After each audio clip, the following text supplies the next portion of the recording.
So today we are going to deal with another chapter of number system, HCF and LCM.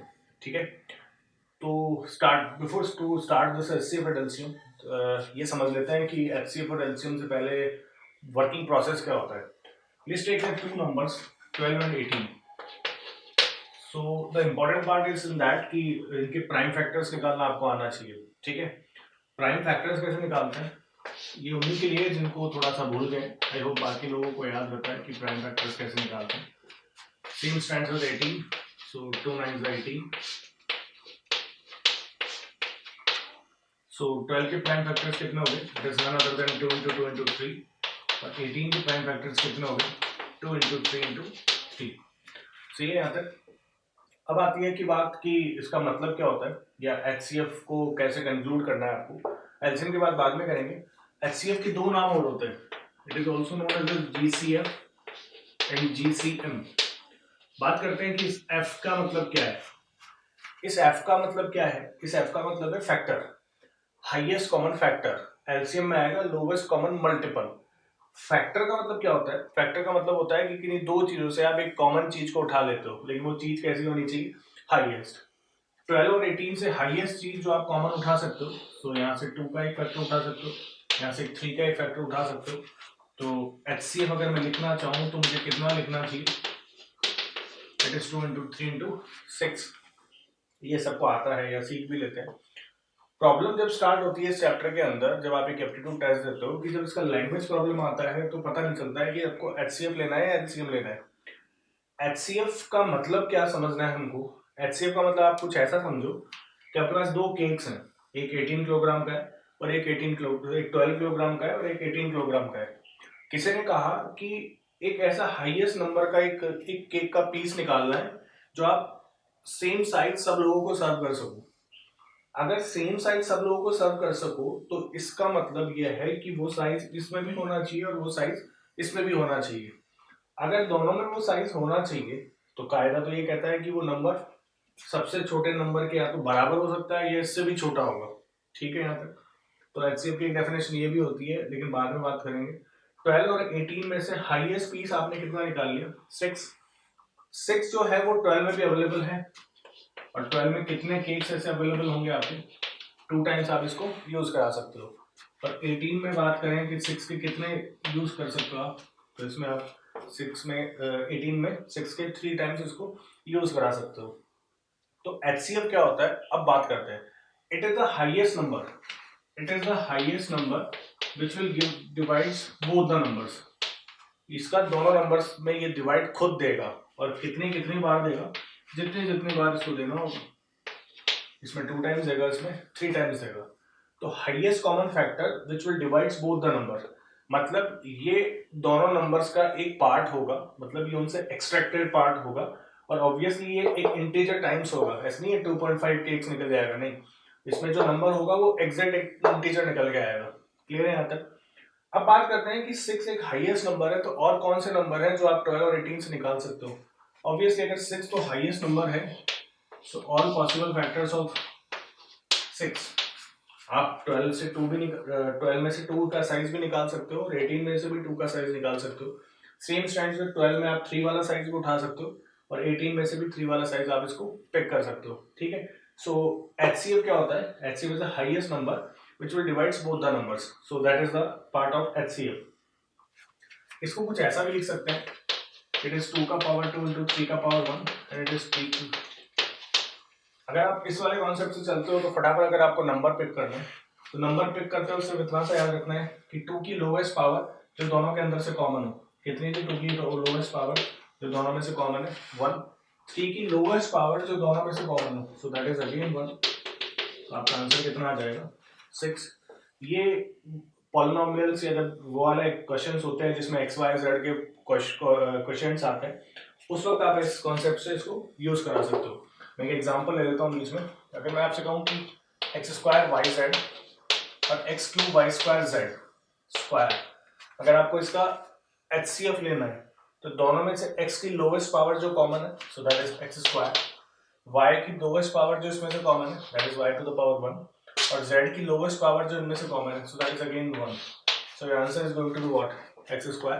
YZ same आप numbers के अंदर भी apply कर सकते हो, सेम यहाँ पे भी अप्लाई कर सकते हो एल्जेब्रिक फॉर्म के अंदर, ठीक है। यहाँ पे तो HCF से हमने क्या समझा, HCF क्या होता है, एक हाईएस्ट नंबर जो आप दोनों में से एक्सट्रैक्ट करा सकते हो, और जैसे आप एक्सट्रैक्ट करा लोगे ये एक हाईएस्ट नंबर होगा जो इनमें से निकलेगा।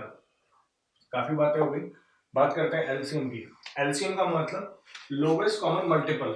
लोवेस्ट कॉमन मल्टीपल का मतलब ये एक ऐसा नंबर होगा जो इन दोनों नंबर से मिलके बनेगा, ठीक है। जैसे इसी एग्जांपल के साथ स्टार्ट करते हैं कि इसको कैसे सॉल्व करें। 12 और 18 में से एक ऐसा नंबर जो दोनों से मिलके बनेगा। अब यहाँ से कॉन्सेप्ट चेंज हो जाता है, क्योंकि जब दोनों से मिलके बनेगा तो ऑब्वियसली छोटा नंबर तो होगा नहीं, नंबर को तो क्या होना पड़ेगा, बड़ा। 2 की हाईएस्ट पावर जो दोनों में से आप कॉमन निकाल सकते हो, तो अगर मुझे एलसीएम लिखना होगा तो 2 की हाईएस्ट पावर जो आप दोनों से कॉमन निकाल सकते हो दैट इज 2 का पावर 2, एंड 3 की हाईएस्ट पावर जो आप दोनों में से कॉमन निकाल सकते हो, so that is 3 का power 2. This is 4 9s are 36. तो 18 का एलसीएम कितना आ जाएगा, दैट इज 36। अब आता है इंटरेस्टिंग बात, समझें कैसे कि कैसे एलसीएम निकालना है। जब कोई भी दो नंबर्स मिलके आगे पहुंचेंगे, जैसे HCF के केस में मैंने आपसे समझाया था कि दो चीजों में से एक्सट्रैक्ट कराना है, केक वाला एग्जांपल ही समझ में आया था। यहाँ मैं आपको दूसरा एग्जांपल समझाता हूँ। किसी ने कहा एक सर्कुलर ट्रैक था और एक सर्कुलर ट्रैक के अंदर दो लोग दौड़ते हैं। पहला बोलता है कि मैं हर 12 मिनट में यहाँ पे दौड़ के वापस आ जाऊंगा, और दूसरा बोलता है मैं हर 18 मिनट में यहाँ से दौड़ के वापस आ जाऊंगा। किसी ने पूछा कि ये दोनों आपस में वापस कब मिलेंगे स्टार्टिंग पॉइंट के बाद। तो जब कोई दो लोग मिलने वाले होंगे तो इन दोनों से एक ऐसा नंबर होना चाहिए जो इसका भी फैक्टर हो और जो इसका भी फैक्टर हो। मतलब वो नंबर ऐसा होना चाहिए जिसमें 12 का कुछ टाइम्स होना चाहिए और 18 का भी कुछ टाइम होना चाहिए। तो क्योंकि दोनों मिलके बनेगा तो 12 और 18 का मैंने क्या लिखा 36, तो 36 मिनट्स वो पहला टाइम होगा जब आप 12 वाले को मिल पाओगे। 12 वाला कितनी बार आ चुका होगा 36 मिनट्स के अंदर, 3 टाइम्स, और 18 वाला कितनी बार आ चुका होगा 2 टाइम्स। लेकिन ये दोनों आपस में पहली बार कब मिलेंगे 36 मिनट्स के अंदर। तो HCF का मतलब क्या होता है, LCM का मतलब क्या होता है कि जब भी दो लोग मिलके, क्योंकि मल्टीपल लिखा हुआ है, मल्टीपल मतलब मिलके बनेगा। सो 12 और 18 का LCM आप कितना लिखोगे 36, वो निकालना सबको आता है, आप क्लब करके भी निकाल सकते थे प्राइम फैक्टराइजेशन मेथड से।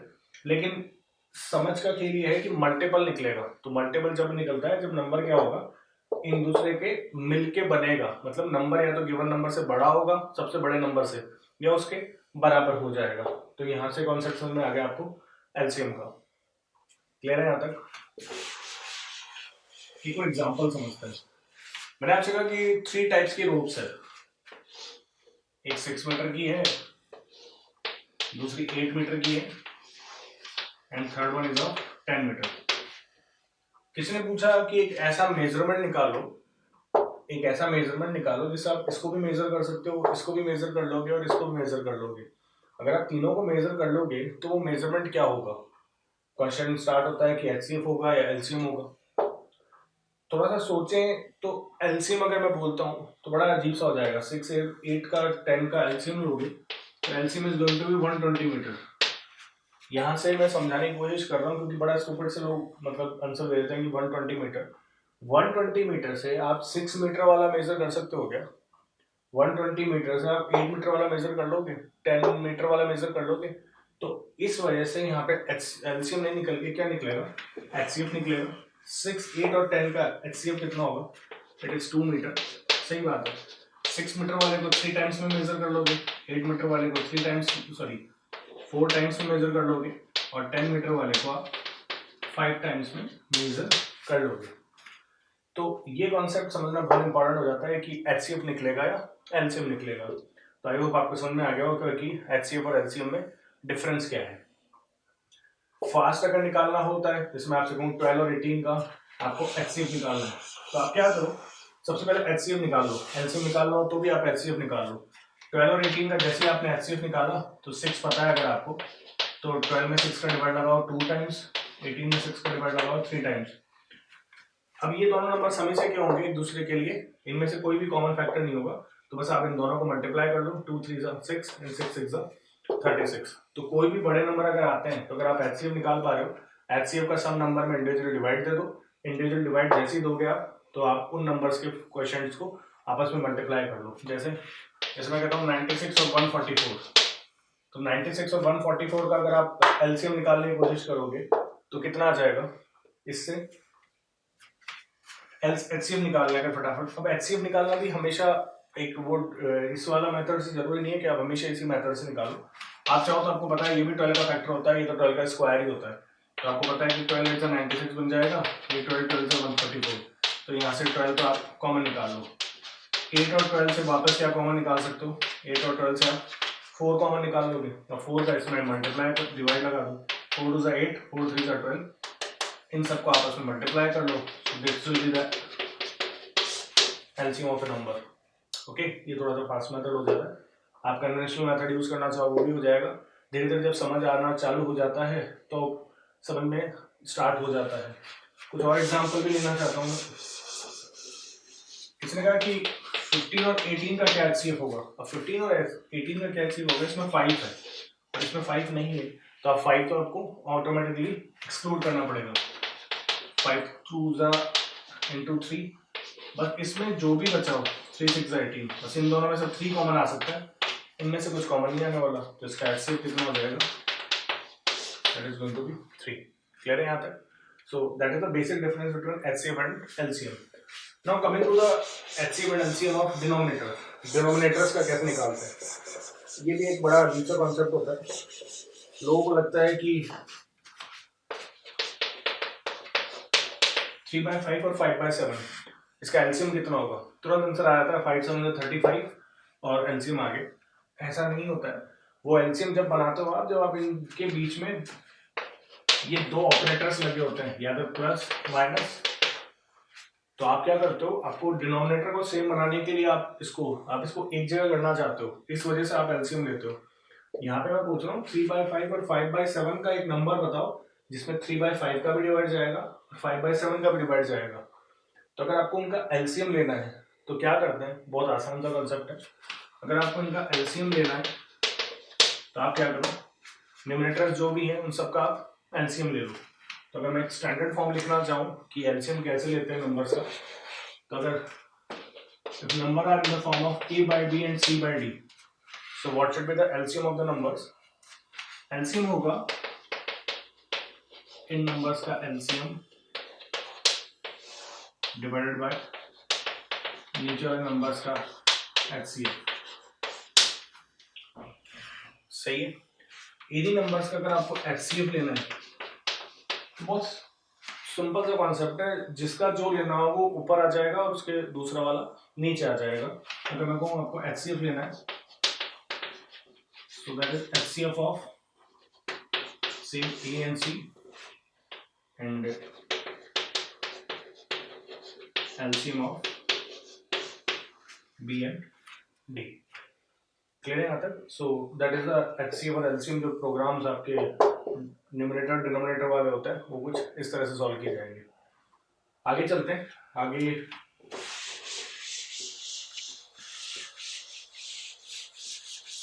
वापस आपसे कहें कि दो नंबर्स वही अपने पुराने, तो अगर 18 है, इनका एचसीएफ आप ही ने निकाला था अभी 6 था, और इनका एलसीएम आप ही ने निकाला था अभी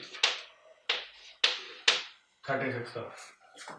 तो एक कॉन्सेप्ट और होता है जो थोड़ा सा इंपॉर्टेंट होता है, उसके क्वेश्चन भी थोड़े से अच्छे होते हैं। किसी ने कहा कि दो नंबर्स का प्रोडक्ट, तो दो नंबर्स का प्रोडक्ट उनके एचसीएम और उनके एलसीएम के प्रोडक्ट के बराबर होता है। So 12 into 18 is equals to what, it is 6 into 36। आप मल्टीप्लाई कर लीजिए, आपको सेम नंबर मिल जाएगा। ठीक है,